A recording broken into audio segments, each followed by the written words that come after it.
Hello pong muli mga kababayan, mga katambay. Kamusta pong lahat? Sana po ay nasa mabuti po tayong kalagayan. Magandang araw po muna, tanghali, hapon, gabi, madaling araw po sa ating lahat mga kababayan. Naway nasa mabuti po tayong kalagayan. Samahan niyo po ako. Komentuhan po natin ang mga pahayag po ng ating Vice President, lalong-lalo na po dahil nga po ito po, halos ilang oras lang po nakakaraan ay siyempre po nagdiwang po ng siyempre po ng kaarawan ang ating dakilang bayani na si Gat Bonifacio, si Andres Bonifacio mga katambay. May pahayag po ang ating Vice President at komentuhan din po natin ang kanyang pahayag doon po sa congressman na si Congressman Kong Hoon. Talagang meron pong birada sa kanya ang congressman at pagpapasalamat din po ng Vice President siyempre po sa mga kababayan natin na sumusuporta na nasa EDSA Shrine. Nagpasalamat po siya ron at siyempre po komentuhan din po natin ang kaganapan din po sa EDSA mga katambay at meron din pong nagpalabas din po ang media tungkol po sa kaganapan po sa EDSA mga katambay na ang nagpoprotesta daw po, mga supporters daw po ng Duterte o ni BP Sara ay nakakaabala na daw po sa EDSA mga katambay. At syempre, yung nag-trending din po sa social media, yung reporters po ng sinasabi pong mainstream media ay napilitan po umalis dahil po sa mga supporters po ng Vice President at ng dating Pangulong Duterte na sinasabihan po mga bias reporter ang mainstream media mga katambay. Lahat po yan ay kukomentuhan po natin at pakinggan po muna natin mga kababayan. Umpisahan po natin itong pagdiriwang po. Mga ilang oras pa lang po nakakaraan ay siyempre po pahayag ng Vice President sa ating bayani na si Andres Bonifacio mga katambay. Pakinggan po natin. Assalamualaikum warahmatullahi wabarakatuh. Madayaw ngayong adlaw kaninyong tanan. Magandang araw sa inyong lahat. Ang pagbabalik tanaw natin sa kagitingan ni Andres Bonifacio ay isang pagkakataon para pagnilayan natin ang ating kalagayan at ang ating kinabukasan bilang malayang bansa. Mahalaga na ang pagdiriwang natin sa kadakilaan ni Andres Bonifacio ay magbukas ng ating kamalayan sa kalagayan ng ating bansa.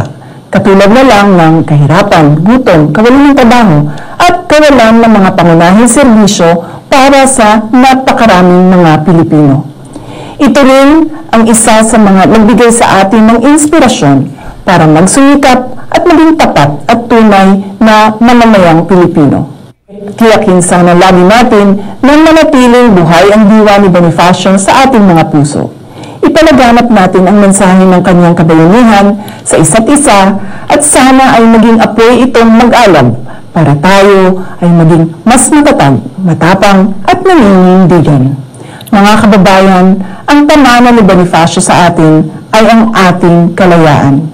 Halagaan natin ito, ipaglaban natin ito.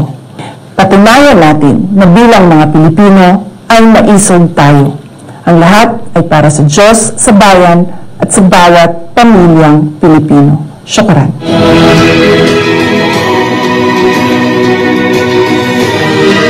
Ganda po ng pahayag ng ating Vice President sa kanya pong speech sa ating bayani na si Andres Bonifacio. Si Andres Bonifacio mga kababayan. Ang ating dakilang bayani. Talagang nahandun po talaga yung pagiging strong leader ng Vice President. At nakikita niya po kasi talaga ang problema ng bansa, ng bayan, ng mga Pilipino. Di ba? Pangunahing problema natin, kahirapan, kawalan ng trabaho. Siyempre, pagkakahirapan, napakataas ng mga bilihin, gastusin ng bansa. At siyempre po, ang kakulangan po ng pagtugon ng gobyerno sa mga problema ng bansa.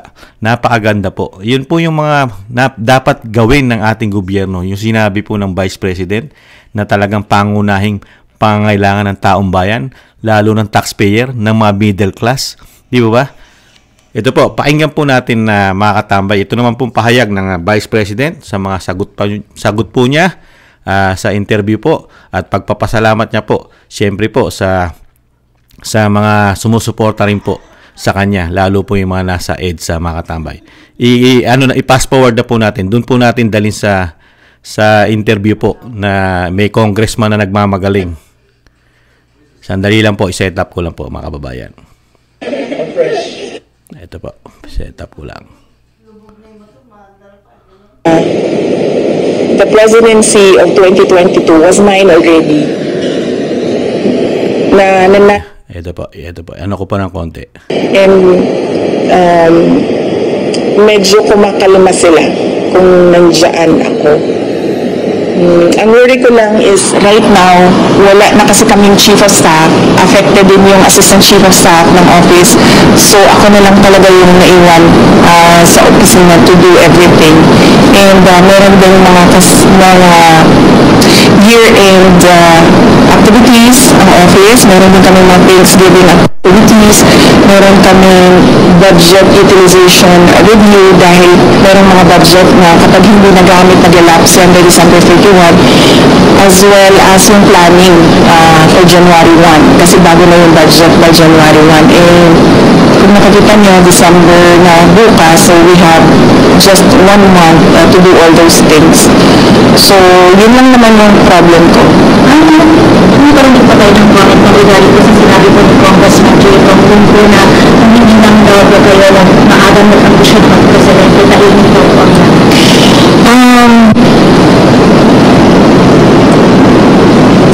Unang-una, the presidency of 2022 was mine already.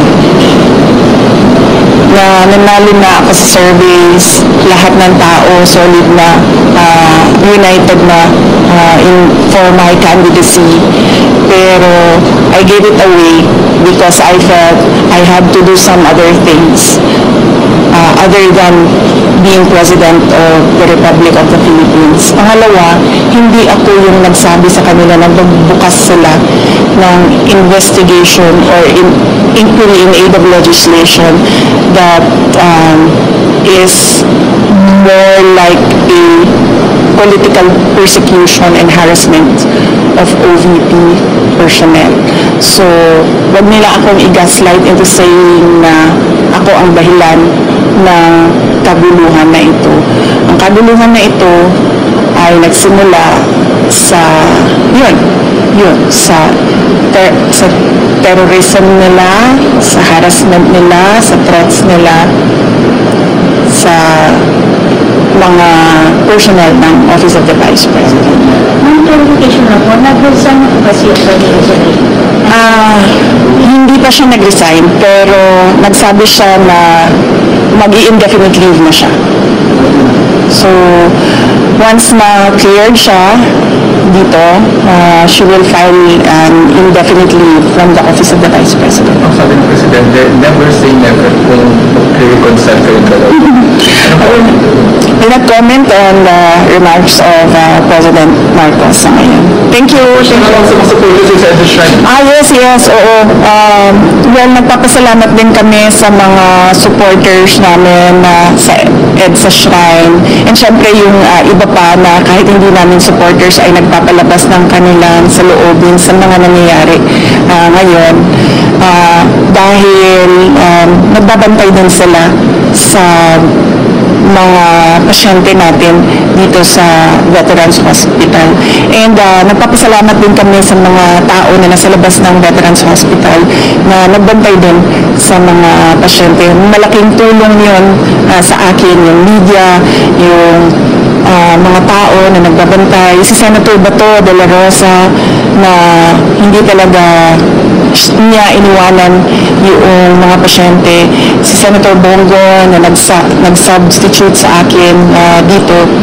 Ang laking tulong ng lahat, ninyong lahat sa akin dahil nakakagalaw ako, nagagawa ko pa rin yung mga iba kong kailangan gawin ng mga trabaho.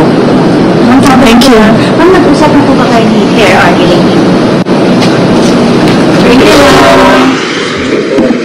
Yan po mga tambay, nakita niyo po ang Quadcom Committee. Mayroon po isang congressman na nagmagaling, si Congressman o Representative Kong Hun, mga tambay. Ibang klase, no? Parang may amnesia. Nagkaroon amnesia mga tambay ang congressman. Hindi niya alam ang 2022 kung sino ang pinakamalakas na kandidato. Di ba? Dahil lahat halos ng Pilipino ay gustong-gustong maging presidente ang anak ng napaka-popular na presidente ng bansa, si dating Pangulong Duterte, na hindi po bumababa ang kanyang approval at trust rating, na hindi bumababa man lang 50% halos lahat pataas. Natapos ang kanyang termino na 80+% ang kanyang approval at trust rating sa mga Pilipino. Di po ba? Kaya kasinungaling po, napakasinungaling po yata nitong congressman na ito. Palabasin mo na ang may gawa ng kaguluhan at talaga sa lahat na nangyayari sa bansa ay ang Vice President. Hiyang-hiya naman tayo sa congressman na ito. Mga kababayan, sino kaya ang nagtanim na ikasisira ng Vice President na hindi naman po nila mapatunayan? Unang-una, bawal po sa batas na kalkalin mo ng kalkalin ang confidential fund. Kaya nga po hindi nila madala sa impeachment di ba? Saka ang isa pa, mga katambay, ito po yung mga olats na. Komento na inyong lingkod, mga talunan na po ito. Matatalo na po ito, mga katambay, sa ginawa po nilang kahihiyan sa ating bansa. Paglabag po sa isang damukal na paglabag, overpower ang ginawa po nila sa kanilang institusyon, ay nakita po yan lahat ng taong bayan. At syempre, tsak na nakita po yan ng kanilang mga kababayan sa kanilang mga distrito, itong congressman na ito. At syempre, nagpahiwatig din po ang ating Vice President ng taus-pusong pagpapasalamat sa mga sumusuporta po, tumatangkili kahit hindi po niya supporters, ay nahandun pa rin po ang kanyang pagpapasalamat. Syempre po, lalong-lalo na sa mga nakatulong, lalo po yung ating mga kababayan na nasa sa EDSA Shrine. Siyempre po, nagpapasalamat ang ating Vice President mula sa kanyang puso. At siyempre, yung mga sumuporta rin po na nasa Veteran Hospital po, ang mga secretaries niya na patuloy na nagpapagaling.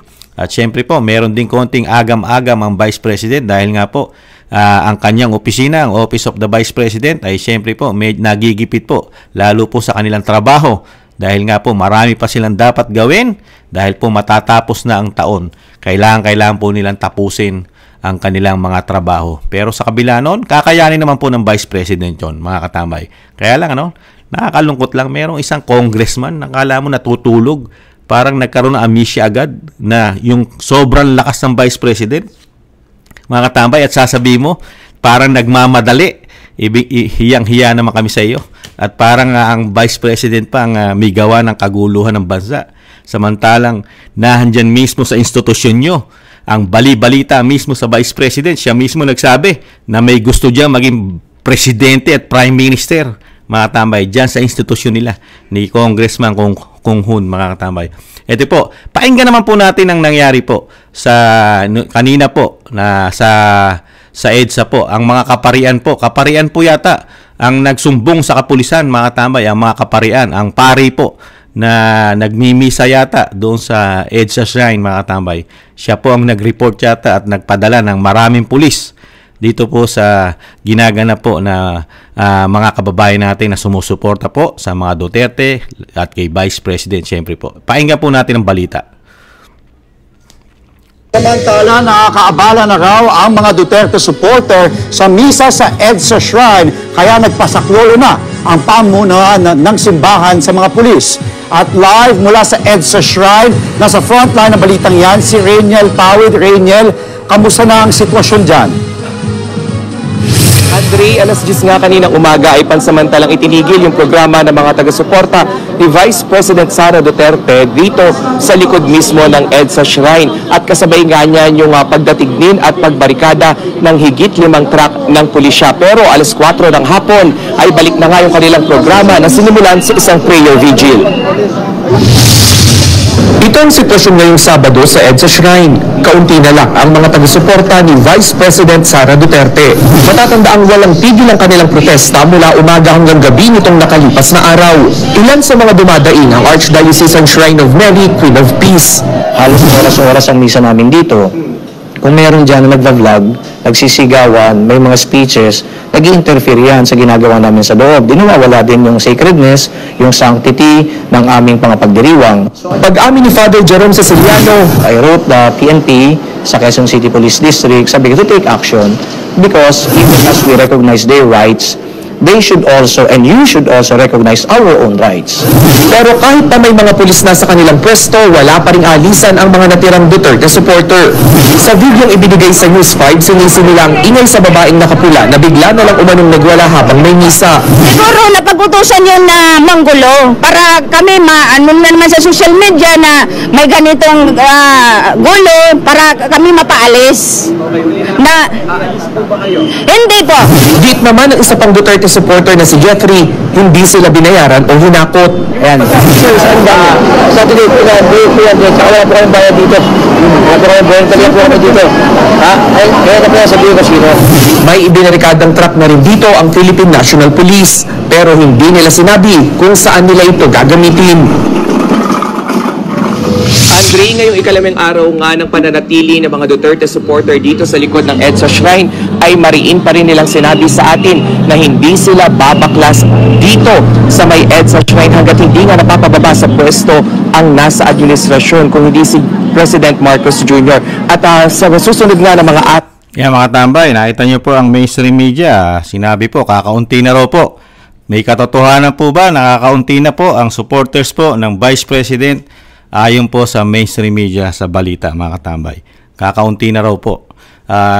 At nakakalungkot po, di po ba? Dahil mismo ang ating mga kaparian na po, ang simbahan po, ang tumawag na po ng rescue sa kapulisan para po yung ating mga kababayan na nagpapahayag po ng kanilang saloobin, yung sinasabing malayang bansa, ang pagiging freedom of speech at freedom of expression ay mukhang doon po sa sinasabi nga po nating makasaysayang lugar katulad po ng EDSA Shrine mga katambay. Ang medyo naano po lang natin, di po ba? Dahil nga po napaka makasaysayan din po talaga ng EDSA. Lalo po yung EDSA Shrine na doon po nag-umpisa ang People Power 2. Di ba? Alam mo naman po natin na ang mga kababayan natin, ang mga Pilipino, siyempre po ay nagpapahayag po sila ng sa ating malayang demokrasya, di ba? Na nakikita po ang hindi tama o kulang na pagtugon na magtatatlong taon na ang gobyerno. Pero sa kabila nun, ang ating kaparian ay hindi po nila nagugustuhan mga katamay dahil sinasabayan po nila. Hindi natin alam kung talagang gawain po nila yon. Magmula po kasi magkaroon po yata ng rally o sinasabing pagbibigay po ng mga problema at nakikita at syempre malaya naman po ang ating bansa, demokrasya, na handyan po ang kalayaan natin na magpahayag ng ating saloobin sa gobyerno. Pero ang pinagtataka po na inyong lingkod, talaga ba na ginagawa regular ng simbahan na halos oras-oras nagmimisa po ba sila ron? Araw-araw dahil mukhang mula po nung magpunta at mag-umpisa po ang mga kababayan natin na magprotesta po sa nangyayari po na talagang ang gobyerno po ay wala ng pagtugon halos at puro korupsyon ang nangyayari po ayon po sa mga nakakasaksi at nararamdaman nating kahirapan sa ating bansa na kulang sa pagtugon. Di po ba mga kababayan? Pero yun din ang tanong ko ang simbahan ba ay talagang gawain po ba na simbahan na halos araw-araw at halos oras-oras ay talagang nagmimisa sila ron mismo dun sa simbahan o dun sa shrine?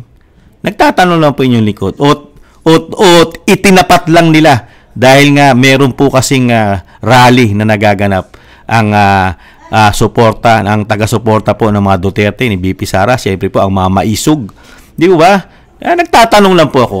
Ito po ba ay sinabayan kaya? Sinabayan ng simbahan na yung sa kabila ng nagpapahayag ng malayang pamamahayag ang ating mga kababayan, sinabayan din nila na araw-araw naman sila magmisa ron at para po ito sabihin na siyempre nakakagulo na at hindi na po naririnig man sa loob ng simbahan at nawawala ang focus ng mga sinasabing tagasunod o mga sinasabing miyembro po ng Catholic at ng simbahan mga katambay. Bakit kaya? Nagtatanong lang.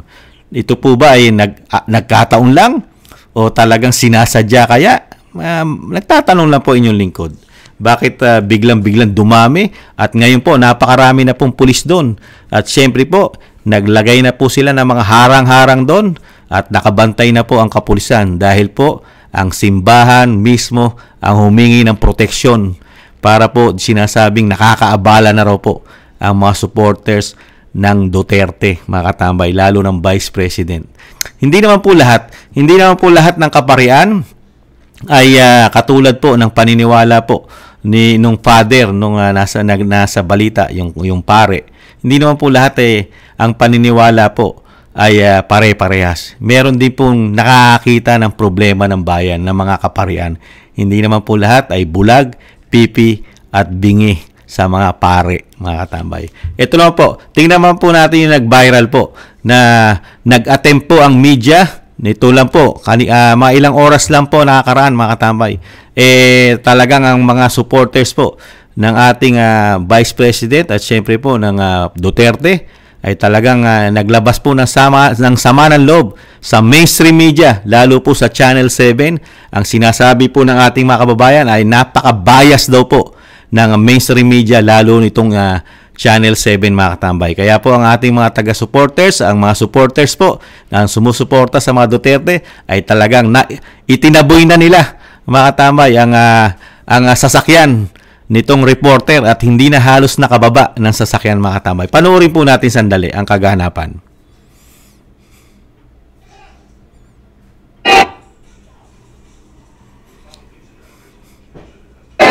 Kaya dumating yung GMA 7 dito. Hinarap yung mga supporter.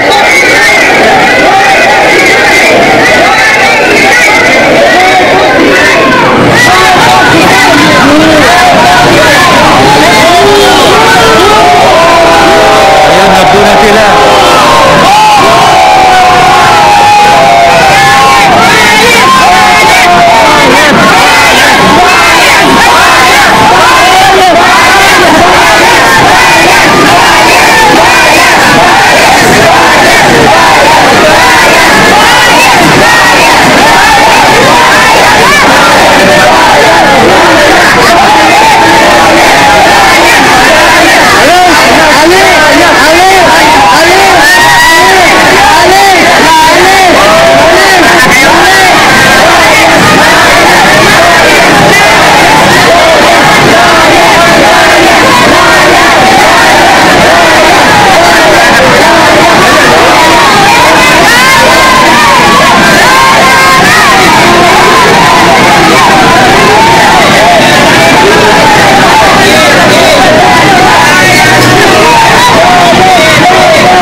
Lumayas yung GMA na.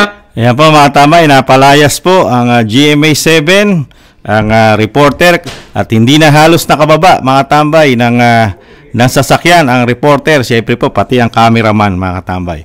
Sa dami po ng taga-suporta ng dating Pangulong Duterte, ang mga Duterte, ang Vice President, siyempre po ang maisog po ay nahandun po, kumpleto po. At ang nakakalungkot lang po, doon po sa isang programa, sa isang mainstream media, ang Channel 5, ay pinalalabas naman po, nakakaunti na raw po ang natitirang supporters ng mga Duterte ng Vice President. Samantalang dito naman po sa pinalabas natin na hindi na halos nakababa ang sinasabing GMA, bias GMA, bias mga katabay. Bias daw ang GMA ayon po sa ating mga kababayan. Napakarami pong tao doon po sa EDSA mga katambay. Pero sa kabilang sa Channel 5, yung paghatid po nila ng balita dahil nga po ang ating kaparian ay tumawag na po ng kapulisan para po protektahan ang sinasabing EDSA Shrine, kung saan po sila sumasabay po ng napakadalas na pagmimisa ang mga kaparian po ngayon natin doon mga katambay. At kaya magugulat kayo, no? Doon sa balita nakakaunti na raw po ang supporters, pero dito naman po nakapagpapaalis po ng mainstream media ni hindi na nagawa na bumaba na sasakyan para ilabas ang kanilang camera. Pero yun po meron po mga kakuha yun dahil alam naman po natin na nakatinted yung sasakyan, tinted di ba, nakatint. Talagang napaka-dark. Pero kahit pa paano, nakatutok pa rin ang camera ng Channel 7 na yon mga kababayan. Nakatutok po yung sa salamin. At kinukuhanan po yung mga kababayan natin na nagpapaalis sa kanila, mga katambay. Sa dami po nila ron. Talagang sa vlogger pa lang, sa mga kababayan natin, vlogger na sumusuporta sa Vice President at sa mga Duterte, talagang malilintikan na po ang mainstream media ron. Dahil ilan lang naman ang mainstream media. Di ba? Yung nagpunta ron na sasakyan ng GMA7, ilan lang po. Baka isa lang po ang reporter doon. Samantala yung kaharapin niya, pagbaba niya ron, kung bumaba siya, napakarami pong vlogger na sumusuporta. Yung po, Chuck,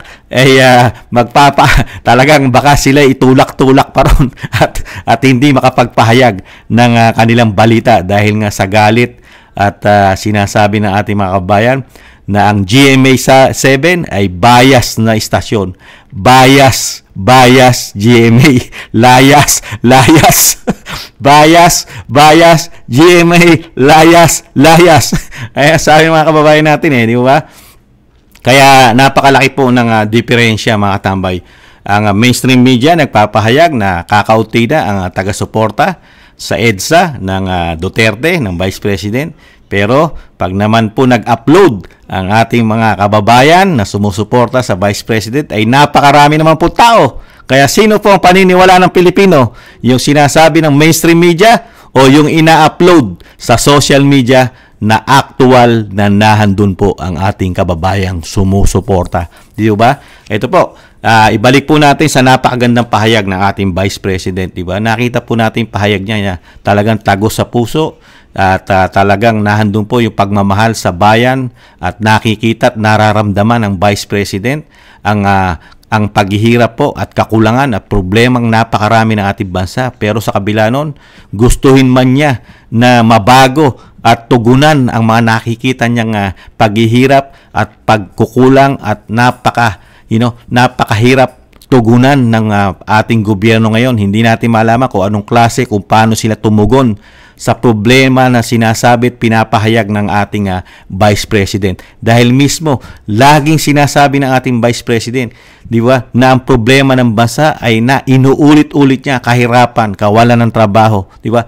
Pagtaas ng sobra-sobra ng bilihin, mga bayarin natin, mga pag-aari ng mga oligarko, nagmahala ng mga negosyo na pag-aari ng oligarko na ang nagmamayari ng asset ng gobyerno. Umpisahan na natin sa kuryente, sa tubig, di ba?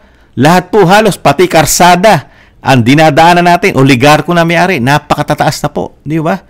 Lahat na halos napakataas ng bayarin natin. Kaya nakikita po ng Vice President niya. Kaya nga po, sa kaarawan po ng ating bayani na si Andres Bonifacio, talagang nahandun po yung talagang pagiging makabayan at tapat na politiko na talagang handang tumulong at paunlarin ang bansang Pilipinas, lalo-lalo na sa mga problema na kailangan ng sambayan ng Pilipino. Makikita mo talaga sa isang Vice President yung pagiging strong leader, talagang yung vision niya na talagang pagiging politiko na talagang gusto niya ang bansa ay maibangon sa kahirapan, hindi man mabigyan ng mga Pilipino ng talagang pang-araw-araw na pangangailangan ito, lalo unang-una trabaho. Kasi pag may trabaho ka, siyempre yung mismong kinikita mo na dahil may trabaho na ang karamihang Pilipino, kaya mo nang gampanan yung unang pangangailangan mo, pagkain, di ba, pang-araw-araw. Pero napakakulang nga po, talagang kulang na kulang sa pagtugon ang ating gobyerno. Iba po kasi ang tinatrabaho ng ating gobyerno ngayon. Isang damukal, magmula umpisa, ang tinatrabaho lang po ay pamumulitika. Pamumulitika, dinidribble ang Vice President. Ang Vice President, para po yung kakulangan, yung kapalpakan nila, ay mapunta po ang issue sa Vice President, mga katambay. Na saludo po at talagang humahanga ang inyong lingkod sa napakaganda pong pahayag ng Vice President, lalo po dito po sa kabayanihan po ng ating Andres Bonifacio. Talagang yung respeto ng ating Vice President sa pagiging bayani po ng ating Andres Bonifacio. At dito naman po natin, komentuhan naman natin mga tambay, itong nagmamagaling po na congressman, napakagaling na congressman na representative na si Kong Hoon, di ba? Napakatindi. Talagang sa Vice President niya pa sinisisi ang nangyayaring kapalpakan sa gobyerno ngayon, samantalang sila ang number 1 unang kapalpak. Wala po silang ginawa sa bansa natin kung hindi mamulitika. Tapos pinupolitika nila ang Vice President sa confidential fund pa. Yung confidential fund pa mismo, ipinaliwanag na po ng Ombudsman na si Samuel Martires. Ano sinabi ng Ombudsman na Martires, di ba? Hindi po pwedeng questionin o hanapan mo ng isang damukal na resibo ang confidential fund.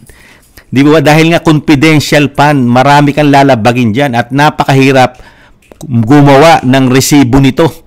Kaya lang, ang institusyon po ng Kamara ay may sarili pong audit. Nag-o-audit po sila ng sarili. Nagpapaka-COA sila na independent body ang COA. Dahil mismo ang COA, ang trabaho nila, i-audit din mismo ang institusyon ng Kamara at Senado. Lahat po ng sangay ng gobyerno, tanging COA lang ang may karapatang mag-audit. Walang sinasabi ang konstitusyon na may karapatang mag-audit ang Kamara. Mga katambay, para sila'y mag-audit at humanap at maggalugod at talagang mangalap ng mga resibo na nagpapaka-COA sila. Kaya nga po natuklasan ng mga Pilipino yung kanilang kapalpakan. Di mo ba? Dahil nalaman din ng mga politiko na talagang nalaman din po ng mga taong bayan itong mga politiko na ito na talagang walang gagawin at walang ginagawa na magtatatlong taon na kung hindi pamumulitika, pabagsakin ng Vice President, tamnan ng confidential fund na galing sa opisina ng Presidente. Galing po sa opisina ng Presidente ang confidential fund. Di ba? At ibinigay po ito ng very late na.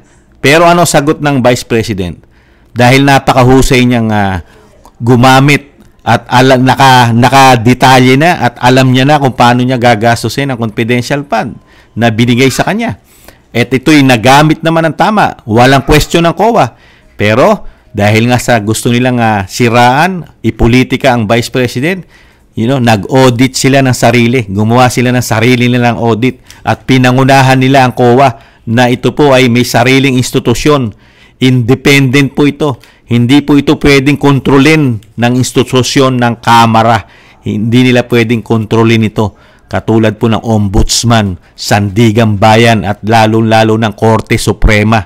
Never po nilang makontrol yan. Pero ang ginagawa ng institusyon ng Kamara, kinukontrol nila ang COA. Kaya po napakarami nilang batas na nilalabag. Ayon po yan sa Ombudsman na si Martires, mga katambay. Di ba? Kaya nga po sila, ang dahilan kasi sila ang sinisisi. Hindi mo pwede sisihin ang Vice President dahil meron po kasing gustong maging Prime Minister at gusto ring maging Presidente na hindi niya kayang manalo. Real talk. Never siyang manalo sa malinis at sa tamang halalan. Yung sports na halalan, sports lang. Di ba? Kaya lang hindi niya kaya eh. hindi niya kayang manalo sa isang Vice President Sara Duterte kung tatakbo itong may ambisyon na maging Prime Minister at may ambisyon maging Presidente ng bansa. Hindi niya kakayanin. Sa sports na halalan o malinis na halalan, ilalampaso lang siya nito, mga katambay. At ito pang congressman na ito ay pinagmamalaki pa. Nakala mo ang mga Pilipino ay tanga at bobo. Sabihin mo pa na ang Vice President ay nagmamadali. Ay parang sabik na maging Pangulo ng Pilipinas. 2022 pa lang, alam niya na siya ang susunod na Pangulo kung siya'y tumakbo. Dahil ang majority ng mga Pilipino ay nasa kanya. Popular siya sa lahat ng survey. Siya ang lumalabas na laging nasa top. Di po ba? Kaya itong congressman na ito ay numero unong napakasinungaling. Para po ito ay nagbibigay ng napakalaking fake news sa mga Pilipino. Fake news. Para pagsabihan mo na ang isang VP Sara na napaka-popular at napaka-minamahal ng mga Pilipino, sabihan mo na ito siya ang nagmamadali at talagang siya ang nagbibigay na kaguluhan sa ating bansa. Mahiya-hiya ka, congressman, sa balat mo. Paano mo tatalunin ang isang Sara Duterte samantalang yung kanyang ama ay napaka-popular, napakaganda ng mga ginawa at ginusto at minahal ng mga Pilipino, lalo ang kanyang mga programa, proyekto, di po ba? Hindi nga sumadsad ang kanyang survey. Kahit ang survey company ay hindi sumasang-ayon sa kanya. Pero nakikita po ng mga Pilipino ang magandang ginawa nito. Di po ba? Kaya itong si congressman ito ay matatalo ito. 100% mga katambay. Kung ang mga kababayan nito ni kay Kong Hun ay talagang nag-iisip lang dito sa kanilang representative, hindi po mananalo ito. Dahil unang-una, wala naman tinrabaho ito eh. Ang trabaho lang nito, magkapera yata, magkamal ng salapi sa taxpayer. Dahil ang balita po natin dyan, ayon mismo kay Pulong, ay marami pong kumikita riyan. Lalo po sa committee raw po ng Quadcom o Tuadcom. May bayad daw po yan ayon kay Pulong. Malaki raw po ang bayad dyan para siraan ng kanyang pamilya. Ang Vice President, ang dating Pangulong Duterte, malaki raw po bayaran dyan. Kaya ang ginawa lang po nito mga congressman ito, ang trabaho lang po ay para po kumita ng isang damukal na pera sa Kamara. Hindi para magtrabaho sa mga Pilipino at tulungan na ang problema ng bansa ay maibsan at masolusyonan ang problema ng mga Pilipino lalo sa trabaho, kahirapan at nagmamahalang mga gastusin, bilihin. Hindi po yan ang ginawa ng mga congressman lalo po ng Tuadcom o Quadcom. Di po ba? At napakarami nyo sasagutin. Pag naging presidente ang vice president, mga congressman, lalo-lalo ka na. Congressman Kong Hun, number 1 kang maraming sasagutin sa taong bayan. Pag wala na sa kapangyarihan ang Pangulong Marcos at ang tambaluslos na sinasabi ni Vice President, pag nawala na sa lahat sa kapangyarihan yan at naging presidente ang Vice President Sara Duterte, unang-una ka na pabubuksan ng iyong libro, Kong Hun, kung paano mo ginastos ang pera ng taxpayer. At siyempre po, kailangan ito itingnan po lahat ang kayamanan nito, kung tutugma ang kayamanan nito, mga katambay, sa kanyang kinikita sa Kongreso.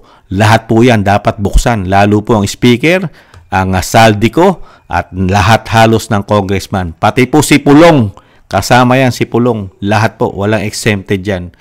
Kailangan po yan pabuksan pag hindi na po presidente ang Pangulong Marcos at hindi na speaker ang pinsan, mga katambay. Dahil napakarami po natuklasan ng mga Pilipino dyan. Sa tagal na panahon na ginagawa po nilang gatasan ang pera ng bayan, nakasarado sa public hearing ang pera ng Pilipino, at syempre po, walang mga resibo ang pera ng Pilipino. Kailangan lang nila certification lang, mga katambay. Ang kanilang mga liquidation ay ginagawa lang nila certification, mga katambay. At hindi alam ng mga Pilipino kung magkano ang budget ni Congressman Kong Hun. Kong Hun o Kong Hun, mga katambay. Nakatago yan. Close book. Mga katambay, hiyang-hiya naman tayo sa kanya. Good luck na lang sa inyo. Sa dami na sasagutin ng bagong Pilipinas, pag hindi na Pangulo, ang ating Pangulong Marcos, napakarami niya pong sasagutin. Unang-una po sa ombudsman. Napakarami niya pong sasagutin sa ombudsman. Mga tambay, sa Sandigang Bayan. At syempre po, pag naiba na po ang sekretary po ng DOJ, marami rin po siyang sasagutin dahil napakarami po investigasyon magaganap kasama ang NBI sa mga natuklasan po ng korupsyon. Lalong-lalo po ang natuklasan ni dating Pangulong Duterte, ang pera sa PhilHealth ay ginawa po ito parang istapa. Inistapa nila ang mga Pilipino, lalo ang mga miyembro ng PhilHealth, ang ating mga kababayan na naguhulog po nila, na hinuhulugan po nila ang kanilang pag tayo'y nakakasakit, kailangan natin ng proteksyon, parang insurance. Ang inaasahan natin na magagamit natin ang perang hinuhulog natin sa PhilHealth, pero iniistapa naman po ng bagong Pilipinas ayon sa dating Pangulong Duterte. At syempre po, sasagutin din nila yan. Napakarami investigasyon yan. Pati po ang pinagmamalaki nila. Unang pag-upo pa lang ng Pangulong Marcos, nagtrabaho na po sila para maipasa na nila agad ang Maharlika Investment Fund. Ano na po nangyari dyan? Nasaan na po ang mga resibo niyan? Nasaan na po kaya yan? Kinuhanan po ng napakalaking pera ang ating land bank.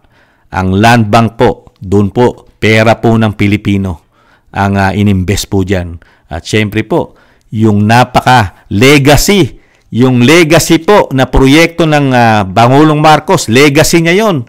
Yun ang tinatawag na Marcos Jr. Legacy, 5,500 flood control. Iimbestigahan din po yan. Pag hindi na po siya Pangulo, hindi na DOJ Secretary, ang Remulla, mga katambay. Kailangan imbestigahan po yan kung paano po at totoo ba ang paggastos o totoo bang meron talagang 5,500 flood control na ginagastosan pong hindi bababa sa 1.4 billion a day. Di ba mga tambay? At syempre po, yung ating mga ginto, yung ating reserve na umuugong na po, putok na po sa social media, pero sa mainstream media, naka-blackout. Blackout po ang news pagdating po sa ginto ng ating reserve. Ang ating reserve gold sa Central Bank ay naka-blackout news pagdating sa mainstream media. Natutuklasan lang natin yan sa social media, mga kababayan. Pero maiimbestigahan po yan. Bakit nawala? Bakit tumakas? Ang nangyari po sa ating ginto ay para po nung panahon po ng 1986. Tumakas din po.